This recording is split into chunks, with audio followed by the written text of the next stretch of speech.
इथं मुलगा लिहू आणि त्याची आई लिहू. ठीक आहे, आई लिहू आपण, आई आणि मुलगा लिहू या ठिकाणी.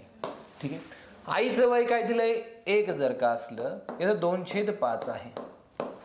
ठीक आहे, याचं 2 म्हणजे 2/5 ने गुणायचं आहे. 2/5 मी जर का म्हटलं याला काय करा तुम्ही आता 5 ला काढून टाकायचं. ह्या 5 ला काढायचंय मला बघा, आजच्या वयाचे 2/5. मला ह्या 5 ला का बघा नीट बघा, याचा अर्थ कळाला बघा. आजचे वय त्याच्या आजच्या आईच्या वयाच्या 1/5 बघा, 1 मानलं त्याच्या 2/5 मानलं. पुढं आता ह्या ठिकाणी दरवेळेस बघा संख्या कशी दुप्पट म्हणल्यावर आपण 1/2 लिहायचो, तिप्पट म्हणल्यावर 1/3 लिहायचो, पण आता 2/5 पट आहे ना. मग जर का असा अपूर्णांकात असला तर छेदाने काय करायचं, दोघांना गुणा. इथं बघा, इथं 5 ने गुणल्यावर इथं फक्त 2 उरलं, इथं 5 ने गुणल्यावर काय उरलं, 5 उरलं.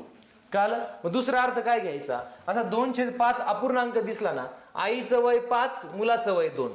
कळालं? आईचं वय 5 मुलाचं वय 2. ते काय म्हणले मग 8 वर्षानंतर, इथून पुढं 8 इयर्स लेटर, इथून पुढे 8 वर्षांनी काय झालं, ते त्याच्या आईच्या त्या वेळेच्या वयाच्या, आता आईचं वय काय त्यावेळेचं माहित नाही, पण ते 1/2 होणार आहे, म्हणजे निम्म होणार आहे. म्हणजे काय सांगितलं, 2 आई झाली आणि 1 मुलगा निम्मा झाला आईच्या, बघा 2च्या निम्मा 1. कळालं? ही मांडणी कळाली का, खूप महत्वाची, ही समजली का, झालं उत्तर तुमचं. बघा हे गुणोत्तर आणि हे गुणोत्तर, ह्या गुणोत्तरांमध्ये 8 वर्षाचा फरक आहे.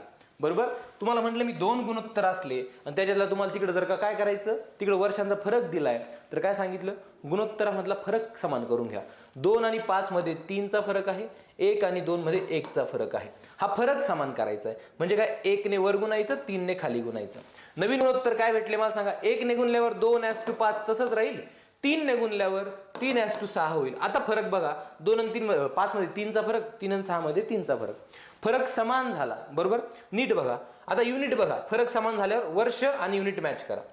काय झालं तर इथून पुढे 8 वर्षामध्ये 2 युनिटचे 3 युनिट झाले.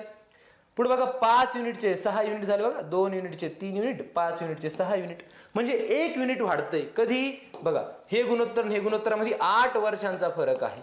म्हणजे काय, 8 वर्षामध्ये 1 युनिट, म्हणजे 1 युनिट म्हणजेच 8 वर्ष. ठीक आहे, मग त्यांनी काय विचारलं तर त्याच्या आईचे आजचं वय किती. आजचं कुठे बघा, आजचं म्हणजे वरचा रेशो, हे आजचे गुणोत्तर आहे ना, हे आजचे आहे. आई दिली 5, 1 युनिट म्हणजे 8, 1 युनिट म्हणजे 8 वर्ष. आई आहे 5 युनिट, 5 युनिट म्हणजे किती आलं, कळालं का प्रत्येकाला.